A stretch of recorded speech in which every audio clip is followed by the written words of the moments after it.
Hi, friends. How are you?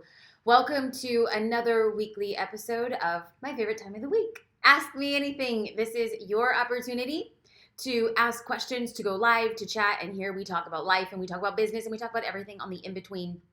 Okay, so normally what I do is I will source questions in advance. So we are going to start with Felicia Reed. Felicia asks, how can I make those fun videos on my phone like you post on Instagram? The ones with the words that come across. So I will often have a mix of Instagram stories. Most of the time, my Instagram stories are coming directly from my phone, but like in the Instagram app. But there is another app that has been very useful, and that app is called Unfold. It is a app that you can download, and there are a bunch of Instagram story templates that you could put videos and photos in to keep it more dynamic. I get asked that question quite often, and that was the most popular question that was asked earlier this week from Felicia, that was voted 11 times. So now what we're going to do is we're going to get into Maria. Maria's question was voted 8 times. I really want to try creating videos for IGTV, but I don't know what to talk about. How do you come up with topics for your videos? Now, before I dive in to Maria's question, how many of you, I always want to get a pulse because these videos truly are just for people who are going to spend time with me to watch them. So I want to make sure that I'm addressing pressure points. How many of you want to post Instagram stories, but you don't really know what to post? Or let's say you want to do Instagram, you want to be more active on Instagram, but you're not sure how to do it. Do you struggle with that? Like, can you let me know with like a thumbs up emoji or just say that's me? Because what I want to do is I want to spend time in the conversations that actually benefit you. So if you guys are struggling with what to post on Instagram, when you posting on Facebook and you want to know what people want to see, let me know. Because I could talk about what I do, which is what I'm going to share right now, but I would love if you guys spoke back to me so I know where to spend my time. So 3 ways to find out how you can find the right stuff and what your audience wants to see as you post on Instagram. Number 1, make a list of top 10 questions you are asked. If you don't know what to post, but you see that occasionally people will ask you questions, take the time really quickly just to write down what people ask you. Now, let's actually put to work what we're doing now. Write in the comments. What is one question? Now, I'm saying make a list of 10, but right now, what is one question? I don't care what industry you're in, what job you have, if it's a side hustle, doesn't matter. Can you write in the comments, what is one question you get asked a lot in relation to your business? Do you get asked about essential oils? Do you get asked about your camera settings? Do you get asked how you like French braid your hair? Whatever it is, what is a question that somebody asks of you? Leave it in the comments right now because I want to go back and I want to read them in a little bit. But those comments are going to be the things that lead to content. Questions lead to content, which leads me to point number 2, and that's to use the Instagram poll feature to get ideas on what you should be sharing. So Instagram stories is literally built for you to talk back to your followers and have them talk back to you. So let's take a look at that right about now.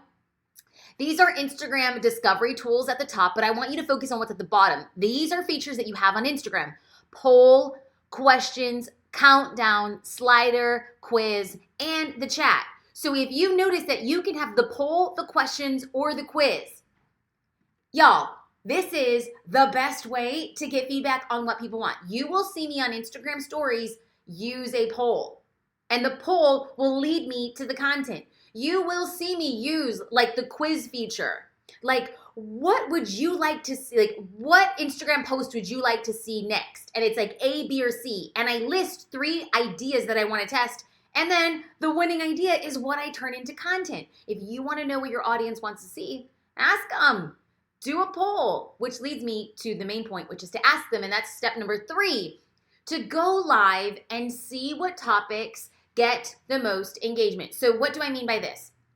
I go live on Facebook, and then I put this video, it stays on Facebook, and I also put it on over YouTube, and then from YouTube, I put it on Twitter. I also go live on Instagram. And as you go live, what you're seeing right now is what I encourage people to do. When you go live, ask people questions, and when they respond, it shows the content that you should be sharing. So for instance, if I go live on Instagram, I could say something random, like, I really like building my team. And if I see a lot of comments from people who are like, wow, I want to know more about that. Or if I see a lot of like hearts popping up, then I'm like, oh, this is resonating. I should go deeper with this content. So those 3 things to find out the type of content that your audience wants to see, I'm telling you, you do a little bit of this work and you will see the biggest results.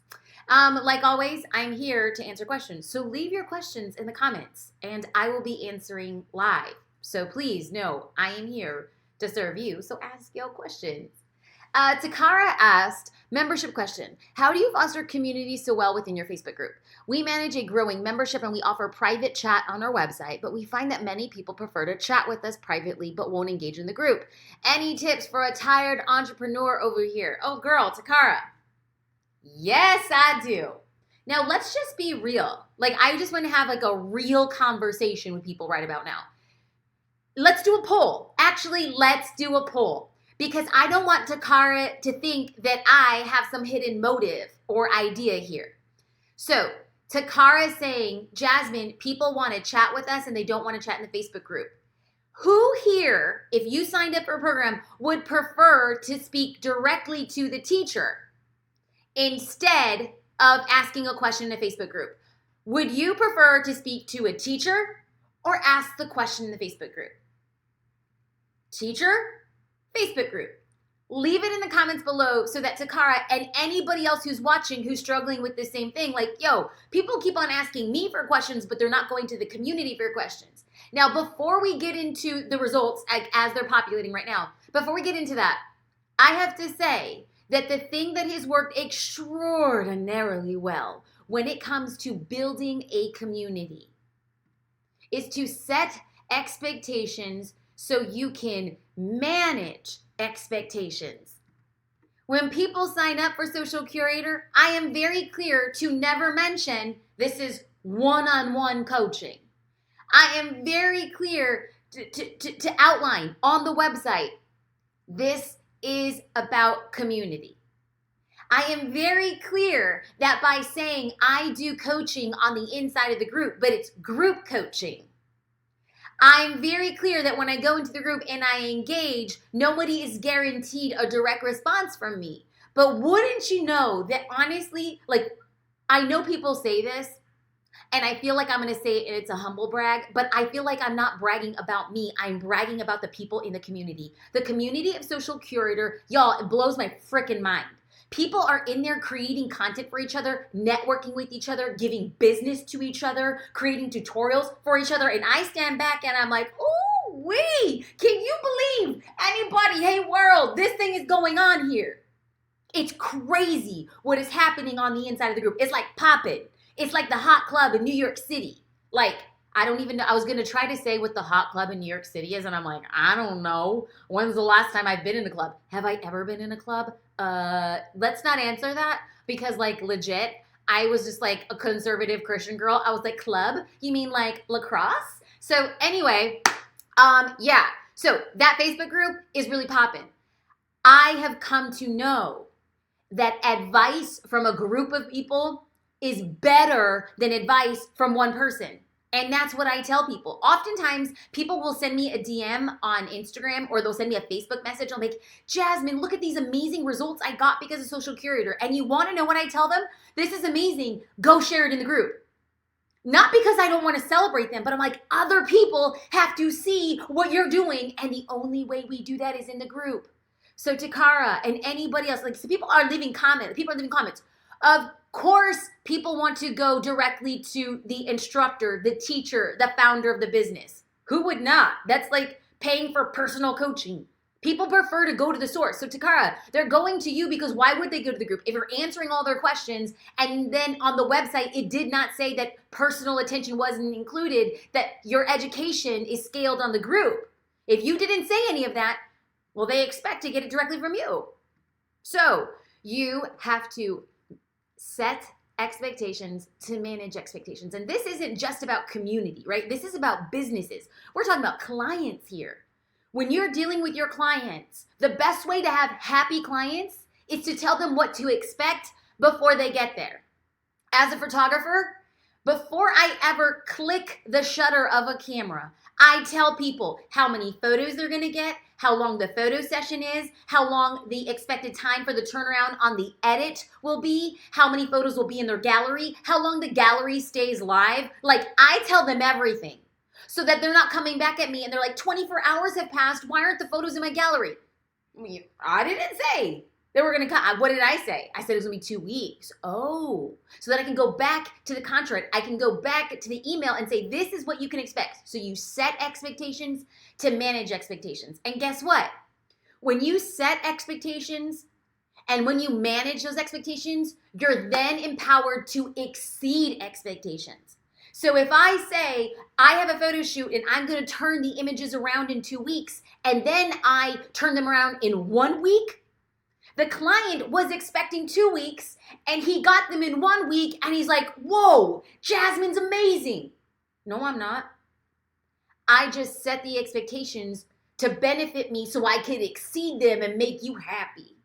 That, my friends, is the magic to setting expectations and letting people know, what can you expect from me? Karen Cinnamon asked, hey, Jasmine, would love to hear your personal top tips for managing your team virtually. Okay, so to bring everybody up to speed, I started my photography business in 2006. I would say that I wasn't professional. Like, I didn't actually have like a business until 2007. So for a decade, it was just myself and my husband. We had created a 7-figure business on photography, just the two of us. But then I realized that I wanted to do more in my business, and the vision for what I wanted to create for business owners and entrepreneurs was bigger than what the just two of us could have. And so we hired our very first assistant. She moved from Chicago to California, and she started shooting weddings with us, and she started editing, and she started helping us get organized. And then probably a year later, we hired another person, and she became like an online like project manager. And that's where we stayed for about a year.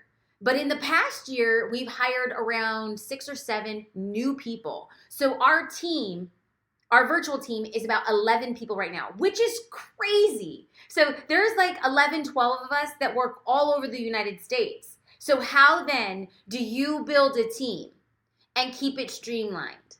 Communication. Now, I know that that sounds very basic, but we have built-in communication tools, and these tools are available to somebody who has 1 employee or 100 employees. And there are 2 things that we use to always stay in contact all day with each other. It's like literally an online community chat for our team. We use Slack, S-L-A-C-K. This is basically like, it's basically like a frame where you could just send messages, like chat messages to each other so that you're conversating. And we also use Asana. This is A-S-A-N-A. It's a task management system. So I can go into Asana and I can look at everybody's projects. Who's doing what and where? When are they going to get it done? Who's on time? Who needs extra time? When can I expect this? So when I talk about this, I have to be very clear and say that my business and my life has radically changed because I had a team. Now wait, I did not work with a team for over a decade. 10 years of my nose to the grind. And so this is a constant learning process. And the communication, like I said, is the biggest thing. But here's where the metal meets the pedal meets the metal, or whatever. It's communication, even when it's uncomfortable. Because what happens is, as you have a virtual team, if somebody drops the ball, or if you're not happy with something, or if somebody's rubbed the wrong way, we have to come out and speak our truth. And the book that has had the transformation in how I've built a team, it's called Powerful by Patty McCord, and Radical Candor by Kim something. I forgot. Kim something. Those 2 books, Powerful and Radical Candor, y'all, even if you have just one like virtual assistant, that will be absolutely stinking incredible at how you are communicating with your team, even when it's uncomfortable. Okay, so enough about setting that foundation. I am here to answer your live questions. So leave them here. We're gonna get the party started with Maritza Velasquez. I have a question. I'm a virtual coach. How do you suggest that a woman can get male clients and take me seriously? Maritza, I have 2 ways to answer this question. First thing, if a male does not want to hire you because you're a female, you never wanted him as a client to begin with. I don't know. It's really quiet, but I feel like there's somebody on the internet clapping that up. If somebody does not want to hire me because I'm a female, Latina, too young, too old, too brown, too blonde, not blonde enough, not brown enough, too young, too old. I already said that. Somebody doesn't want to hire me because I'm Christian. Somebody doesn't want to hire me because I have freckles. Somebody doesn't want to hire me because I'm married. I don't give a rip. You don't want to hire me for something I cannot control. You ain't ever going to be a client to begin with. I don't care. And Maritza, I want to invite you into that place of power. If a man does not want to hire you because you're a woman, boy, bye. That's just it. Now let's get into some real talk. How then do you attract clients, period? Male, female, black, white, Asian, Croatian. However, good content. If you have good content, you will get hired. That's just it. If you want to expand your portfolio and work with male clients, then call your cousin, call your neighbor, call your uncle, call somebody from church, call somebody who's a male and say, I will give you a free training session if I can record it on my iPhone. So what you are doing is you're trading your services to build out a portfolio showcasing you training a male and how you would do that. So two things. You said, how do you suggest that a woman get a male clients? Number one, don't care who hires you. Because if a man's not going to hire you, they're never your client to begin with. And point number two, to build good content showcasing the client you want to work with. Even if that means you have to do it for free to create the content to market to that audience. Can I clap that up? Is there anybody who's watching who ain't my mama right now who agrees with that? Just saying. Okay. Remember, leave your questions here.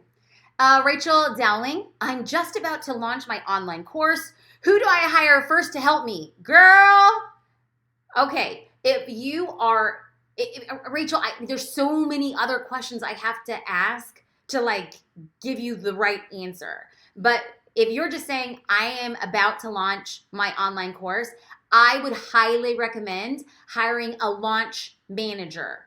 A launch manager is like a project manager who comes in just for your launch and says, are you going to launch with a webinar or a challenge? How are you getting people to sign up? Do you have an email funnel set up? Are you going to run Facebook ads? This person just comes into you and keeps your launch organized. At bare minimum, that is 100% a person who would just help you 1,000 times over. And that exact word is a launch manager. Joanna Moss, I have a question. I am going from marketing locally to brides as a wedding photographer to marketing to creative business owners as a website designer. I'm having trouble knowing where and how to market myself. Well, Joanna, if you have time and energy, the good Lord gave you Facebook, and the good Lord gave you Instagram, and the good Lord gave you YouTube and Twitter and TikTok and Snapchat, and girl, the good Lord gave you LinkedIn. Right now, if somebody said, Jasmine, I'm starting my business as a graphic designer, as a website designer, if I was in Joanna's shoes, I would spend all day, every day posting on LinkedIn. That's it. Don't get stressed out. If you have extra time, then yeah, build out Instagram. But where do you think your dream customer, AKA a business owner, is spending a lot of their time? LinkedIn. Oh my God. Post every day on LinkedIn. Post an article about what you do as a website designer. I don't care what it is. How you pick your colors, how you build your brand, how you pick typography, how long your bio should be, how you should lay out your contact information, how often you should be updating your website. Y'all, less than 10 seconds, I come up with 6 different topics. That is a topic every single day. And Joanna, what I want you to do is I want you to think of it, your dream customer, the person you want to design a website for every single day and twice on Sunday. And I want you to go and start engaging with them on LinkedIn. Because oftentimes business owners don't know they need a new website until they're looking at a person who sells website and say, hot dang, my website is so ugly. And this girl is coming at me and I like her and I think she's talented. Okay, let me invest. Joanna, post on LinkedIn every day for 30 days, and I promise you, you will have At minimum, one new client. At minimum, queen.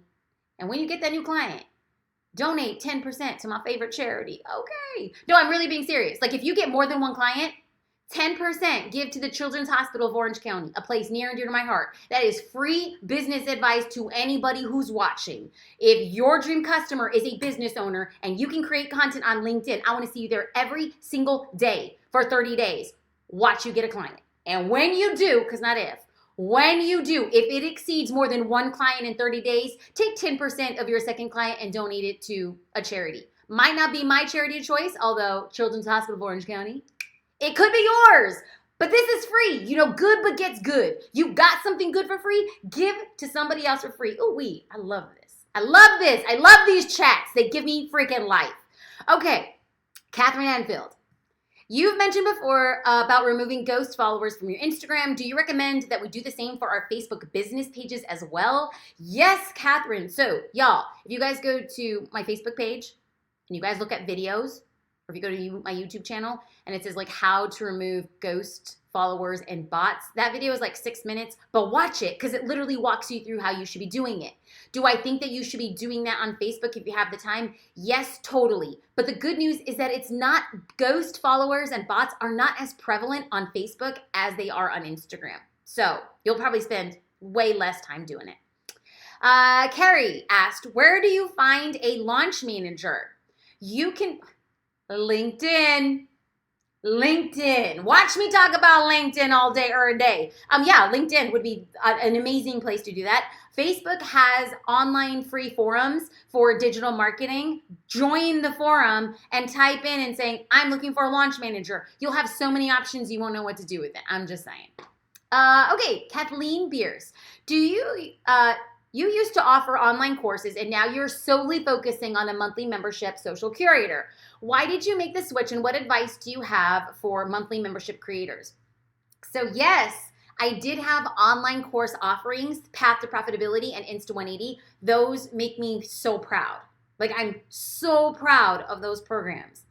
What I realized though was that launching an online course it wasn't for me. Like I felt like I wanted to go deeper. But when you offer a course, it's like a one-time standalone relationship. And what I started realizing, which is not the case for other people, I'm just saying for me, was that when I did the course, I would have like a 6-week program. And then after the 6 weeks, I was like, okay, guys, cool. I'm so glad that we walked through this journey. I got really close to people. I loved it. And then it was like, okay, like now what? And I realized that I'm in the business of transformation. I'm not in the business of Instagram, and I'm not in the business of YouTube, and I'm not in the business of Twitter. I am in the business of transformation, and I know transformation doesn't happen in a distinct amount of time. Transformation is slow. Transformation is ugly. Transformation is hard. Transformation is beautiful. Transformation takes time. I'm in the business of transformation over time, and a monthly membership for me as I can go deep. Like, so later today, I am going to be doing group coaching on the inside of Social Curator. I'm going to be sharing what I'm going through as a business. I'm going to bring hot seats. Business owners are going to come in. We're going to workshop their business. That's what I do, but that takes time. Why did I stop creating courses? Because I want to go deep with people over time. I want to continue that conversation. I want to get in. I want to get gritty. As far as membership goes, the advice that I have is don't go wide, go deep. Get to know those early members. Know them by name. Respond to their DMs. Cultivate that relationship. Kathleen Beers, you showed up in New York City last week for a Social Curator in-person meetup. Did you show up because I'm cool or cute or popular? The answer is no. You showed up because I know your name. I know what you look like. I know that you did foster to adopt. I know that we respond via DM on Instagram. You show up because I go deep with you. That's what you need to do with your community. Ooh, I'm getting sweaty up in here. All right. I love this stuff. I've already said it 1,000 times over. Okay. Morella. Hi, Jasmine. After I gave birth, I took 6 months break to take care of my baby boy. Congratulations. Good for you. I'm a photographer and I feel that this time made me miss the train and I don't get booked as I used to. And I feel like I've tried everything to get back, but I'm not booking much. Any advice? Thank you. Yeah. Mirella. That's true. You took 6 months off. First thing that I want you to do is I want you to hold your hands over your heart and I want you to express gratitude. You have a beautiful human that came out from you.